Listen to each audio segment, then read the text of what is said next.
السلام علیکم دوستانو، نننۍ ویډیو دا زموږ د ټرین په حوالې سره چې د ټرین د کوټې نه د پېښور په سفر هو په لاره کې یکجک شو، په یو خوشي ډاګ کې یکجک شو. یعنې یکجک مطلب دهشتګردو په خپل قبضه کې واخیستو دا ټرین. په دې ټرین کې تقریبا 450 له 500 پورې مسافر په دې ټرین کې موجود وو.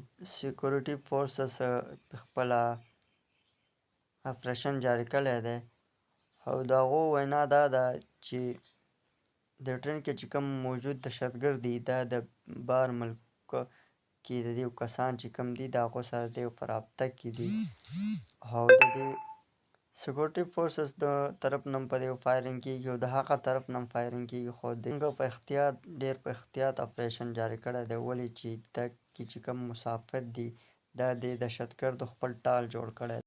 د سیکورټي فورسز وینا دا هم ده چې د دې په آس پاس کې چې کومې علاقې دي په هغو کې هم دوی خپل اپریشن جاري ساتلی دی. ولې چې د دوی یعنې کنټرول د دې خوا نه هم کیدی شي، ولې چې د دهشتګرد که په دې علاقه کې اوسیږي او دلته پاتې کیږي نو کیدی شي چې د دې کنټرول د دې ځای نه هم کیږي.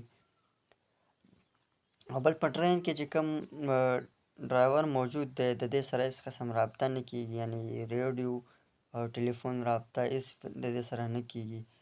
د ټرین چې کوم حمله ده هغې دا وایي چې د هغې سره هېڅ قسم رابطه نه کیږي او الله دې خیر کړي. ولې چې د کوټې نه پېښور ته چې راځي دا هم پښتانه دي که نه، نو بس الله دې خیر کړي، الله دې په موږ رحم وکړي، زموږ په ملک دې الله رحم وکړي.